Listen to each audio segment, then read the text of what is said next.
পশ্চিম কাৰ্বি আংলঙৰ হিংসাত্মক ঘটনা সন্দৰ্ভত সদৌ অসম ছাত্ৰ সন্থা উদ্বিগ্ন আৰু আজি এই গোটেই পৰিস্থিতি সন্দৰ্ভত সদৌ অসম ছাত্ৰ সন্থাই অসমৰ মুখ্যমন্ত্ৰীগৰাকীলৈ এখন আমি জৰুৰী দাবী পত্ৰ প্ৰেৰণ কৰিছো।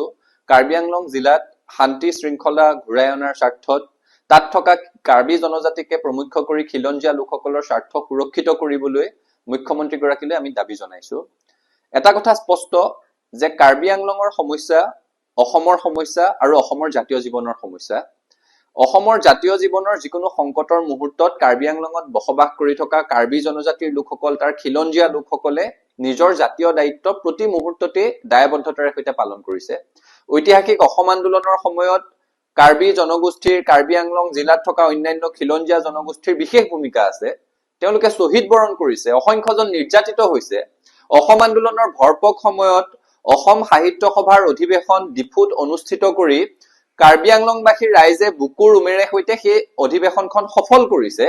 গতিকে কাৰ্বি আংলঙৰ খিলঞ্জীয়া জনসাধাৰণে কাৰ্বি জনগোষ্ঠীৰ লোকসকলে কোনো কাৰণত এই মুহূৰ্তত অকলশৰীয়া অনুভৱ কৰিব নালাগে। সদৌ অসম ছাত্ৰ সন্থা অসমৰ ৰাইজ কাৰ্বি জনজাতিৰ লগত কাৰ্বি আংলঙৰ খিলঞ্জীয়া জনগোষ্ঠীৰ লগত আছে, এই কথাটো স্পষ্ট। কাৰ্বি আংলঙত বসবাস কৰি থকা খিলঞ্জীয়া জনসাধাৰণৰ স্বাৰ্থ সুৰক্ষিত হবই লাগিব, তাত কোনো যদি কিন্তু পৰন্তুৰ কথা নাই। বিগত দশকসমূহত কাৰ্বি আংলং জিলাত অবৈধভাৱে অবাধে বসবাস কৰা অখিলঞ্জীয়া লোকৰ সংখ্যা বাঢ়ি আহিছে। ফলত কাৰ্বি আংলং জিলাৰ কাৰ্বি জনজাতি আৰু অন্যান্য খিলঞ্জীয়া জনগোষ্ঠীয় লোকসকল নিজৰ জন্মভূমিতে এফালে ভূমি অধিকাৰ হেৰুৱাৰ উপক্ৰম হৈছে, আনফালে নিজৰ জন্মভূমিতে সংখ্যালঘুত পৰিণত হোৱাৰ এটা শংকাই তেওঁলোকক গ্ৰাস কৰিছে। আৰু সেইকাৰণে অৱধাৰিতভাৱে যুক্তিসংগতভাৱে কাৰ্বি আংলঙৰ কাৰ্বি জনজাতি আৰু খিলঞ্জীয়া লোকসকলে গণতান্ত্ৰিক আন্দোলনৰ পথ বাছি লৈছে, তাৰ বিকল্প একো নাই। আৰু চৰকাৰখনে এইখিনি সময়ত কাৰ্বি আংলঙত বসবাস কৰা কাৰ্বি জনজাতি আৰু অন্যান্য খিলঞ্জীয়া জনগোষ্ঠীৰ স্বাৰ্থক অগ্ৰাধিকাৰ দি আগবাঢ়িব লাগিব। আন্দোলনকাৰীৰ ওপৰত দমন নীতিৰ প্ৰয়োগ কৰাটো কোনো কাৰণত গ্ৰহণযোগ্য নহয়। আৰু এই গোটেই ঘটনাটো আলোচনাৰ মাজেৰে সমাধান কৰিবৰ কাৰণে আমি চৰকাৰক দাবী জনাইছো। এইখিনি সময়ত মই পুনৰ কৈছো, অসমৰ ৰাইজ সদৌ অসম ছাত্ৰ সন্থা কাৰ্বি আংলঙত থকা কাৰ্বি জনজাতি আৰু তাত থকা খিলঞ্জীয়া লোকসকলৰ পক্ষত আছে। সদৌ অসম ছাত্ৰ সন্থাৰ উপসভাপতি সৰ্জুন হানছে, সদৌ কাৰ্বি আংলং জিলা ছাত্ৰ সন্থাৰ আমাৰ সতীৰ্থসকল সেই হিংসা জৰ্জৰ পৰিস্থিতিত তাত ৰাইজৰ লগত আছে। একে সময়তে কাৰ্বি আংলং জিলাখনত অখিলঞ্জীয়া লোকসকলে বিভিন্ন ধৰণেৰে কালিৰ পৰা উত্তেজিত কৰিব পৰা ধৰণৰ মন্তব্য দি থকা পৰিলক্ষিত হৈছে। কাৰ্বি সকলৰ জন্মভূমিতে কাৰ্বি আংলঙতে কাৰ্বি গো বেক শ্লোগান দিবৰ কাৰণে এই অখিলঞ্জীয়া লোকসকলে সাহস কৰিছে। কাৰ পৃষ্ঠপোষকতাত সাহস কৰিছে?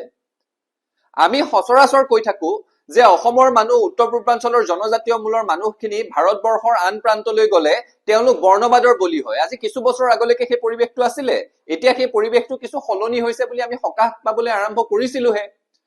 আমাৰ ইয়াৰ জনজাতীয় লোকসকল দিল্লীলৈ গলে, আন প্ৰান্তলৈ গলে তেওঁলোকক চাইনিজ বুলি হাঁহে, চিংকি বুলি হাঁহে, মমো বুলি ঠাট্টা কৰে। সেই পৰিৱেশটোৰ লগত মোকাবিলা কৰি বহু দশকৰ পাছত এটা সুস্থিৰ অৱস্থা ঘূৰি আহিছিল। এতিয়া যদি কাৰ্বি আংলঙৰ নিচিনা ঠাইত অখিলঞ্জীয়া মানুহ আহি তাৰে ভূমিপুত্ৰ কাৰ্বি সকলক চাইনিজ বুলি কবৰ কাৰণে সাহস কৰিছে, এই কথা কোনো কাৰণত গ্ৰহণযোগ্য নহয়। এই ধৰণেৰে অখিলঞ্জীয়া লোকৰ দপদপনি অসমত সহ্য কৰা নহব। মুখ্যমন্ত্ৰীগৰাকীয়ে, অসম চৰকাৰখনে খিলঞ্জীয়া মানুহৰ স্বাৰ্থক অগ্ৰাধিকাৰ দি গোটেই বিষয়টোৰ সমাধান কৰিব লাগিব। যিসকল অখিলঞ্জীয়া লোকে এই ধৰণৰ মন্তব্য কৰিছে, খিলঞ্জীয়া লোকসকলক, কাৰ্বি জনজাতিৰ লোকসকলক আক্ৰমণ কৰিবলৈ উদ্যত হৈছে আৰু কাৰ্বি আংলঙৰ ভূমিতে কাৰ্বি সকলক, খিলঞ্জীয়া লোকসকলক ভাবুকি প্ৰদান কৰিবলৈ সাহস কৰিছে, তেওঁলোকক আইনৰ কাঠগড়ালৈ আনিব লাগে আৰু শাস্তি দিব লাগে। স্পষ্ট কথা, অখিলঞ্জীয়াৰ এই ধৰণৰ দপদপনি অসমত আমি কোনো কাৰণত সহ্য নকৰো। আৰু চৰকাৰে যদি তেওঁলোকৰ পৃষ্ঠপোষকতা নাই, তেওঁলোকৰ কামৰ জৰিয়তে সেই কথাটো স্পষ্ট কৰিব লাগে। কাৰ্বি আংলঙত থাকি কাৰ্বি গো বেক কব, কাৰ্বি আংলঙত থাকি কাৰ্বি মানুহক চাইনিজ বুলি উপহাস কৰিব, কাৰ্বি আংলঙত থাকি কাৰ্বি মানুহক, তাৰ খিলঞ্জীয়া মানুহক আক্ৰমণ কৰিবলৈ উদ্যত হব, এনেকুৱা মানুহ অসমত থকাৰ অধিকাৰ নাই। আৰু এনেকুৱা অখিলঞ্জীয়া অপশক্তিক পুলিয়ে পোখাই উৎখাত কৰিবৰ কাৰণে আমি চৰকাৰক দাবী জনাইছো। পুনৰ কৈছো, এই গোটেই বিষয়টোৰ আলোচনাৰ মাধ্যমেৰে সৈতে সমাধান হব লাগিব। নিজৰ জন্মভূমিত নিজৰ ভূমিৰ অধিকাৰ হেৰুৱাৰ উপক্ৰম হলে সকলোৱে আন্দোলন কৰিব। নিজৰ জন্মভূমিত নিজে সংখ্যালঘুত পৰিণত হোৱাৰ উপক্ৰম হলে সকলোৱে আন্দোলন কৰিব। ঐতিহাসিক অসম আন্দোলনৰ পৃষ্ঠভূমিও সেই একেই আছিল যে নিজৰ জন্মভূমিতে খিলঞ্জীয়া মানুহ সংখ্যালঘু হব নেকি? তেতিয়া যেনিবা আমি বিদেশীৰ বিৰুদ্ধে যুঁজ কৰিছিলো আৰু এতিয়া এনেকুৱা অখিলঞ্জীয়া শক্তিৰ বিৰুদ্ধে কাৰ্বি আংলঙত কাৰ্বি জনজাতিৰ লোকসকলে খিলঞ্জীয়া লোকসকলে যুঁজ কৰিবলগীয়া হৈছে, যিসকলৰ অবাধ অবৈধ বসতিয়ে খিলঞ্জীয়া লোকসকলক নিজৰ জন্মভূমিতে সংখ্যালঘুত পৰিণত কৰিবলৈ গৈ আছে, ভূমিৰ অধিকাৰ কাঢ়ি নিবলৈ গৈ আছে। গতিকে মুখ্যমন্ত্ৰী গৰাকীক আমাৰ স্পষ্ট আহ্বান যে কাৰ্বি আংলঙৰ সমস্যাৰ আলোচনাৰ মাজেৰে সৈতে সমাধান কৰিব লাগে। অখিলঞ্জীয়া যিসকল লোকে তাত থকা খিলঞ্জীয়া লোকক মাৰধৰ কৰিবলৈ উদ্যত হৈছে, প্ৰৰোচনামূলক মন্তব্য কৰিছে, সেইসকলক কঠোৰ শাস্তি দিয়াৰ ব্যৱস্থা কৰিব লাগে আৰু কাৰ্বি আংলঙত শান্তি শৃংখলা ঘূৰাই আনিবৰ কাৰণে তাৎক্ষণিকভাৱে হস্তক্ষেপ কৰিব লাগে, ছাত্ৰ সন্থাৰ ফালৰ পৰা স্পষ্ট দাবী।